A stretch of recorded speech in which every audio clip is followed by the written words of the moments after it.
Good morning guys! Welcome to my YouTube channel. Ayun na nga, ang aga natin nagising ngayon kaya naisipan kong mag-vlog at i-share sa inyo yung mga naranasan ko nung kumuha ako ng voter certificate. Medyo nagiging busy lang tayo lately pero i-share ko sa inyo kung ano yung mga ginagawa ko at ano yung mga requirements na kinukuha ko para naman lahat tayo magkaroon ng idea.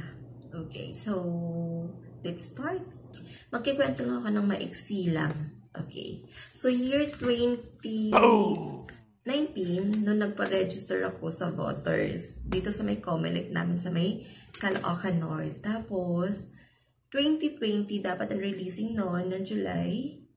Kaso lang, nagkaroon ng pandemic, kaya hindi ko nakuha yung voters ID ko. Hanggang sa nag-decide sila na wala nang mag-release ngayon ng voters ID. So, instead of voters ID, we replace it into voters certificate. So, ang una kong ginawa, pumunta ako sa City Hall, dito sa lugar namin sa North Caloocan. So, pumunta ako doon, nagtanong ako kung paano kumuha ng voter certificate. Siyempre, mayroon silang sinusunod na oras at araw, kung ilan lang yung pwedeng mag-walk-in at kung ilan lang yung mga ini-entertain nila sa isang araw. So, nung pumunta ako doon, hapon na ako nung pumunta ron, mga 12 o'clock lunchtime. Ang ginawa ko, dinala ko tong pinaka-stub ko.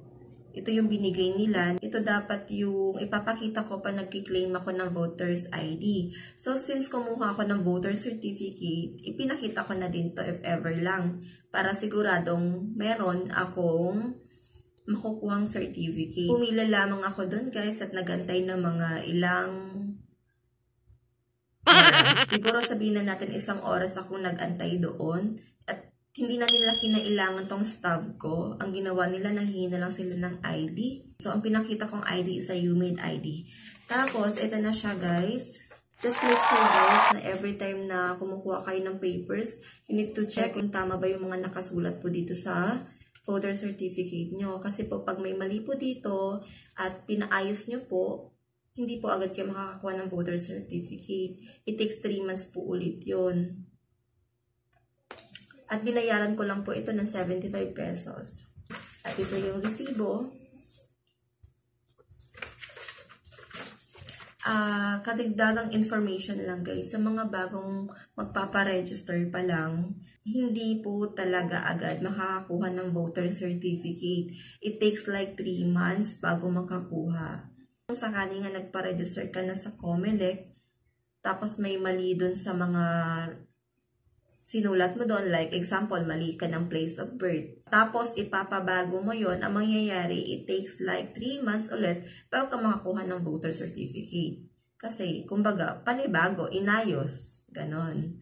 So, yun lamang sa araw na to, guys. I hope na may natutunan po kayo kahit papaano sa video na to. At saka, sa mga kukuha ng voter certificate, pumunta na po kayo sa pinakamalapit na City Hall nyo at kung saang barangay po kayo, makakuha na po kayo ng voter certificate. Yan lamang po.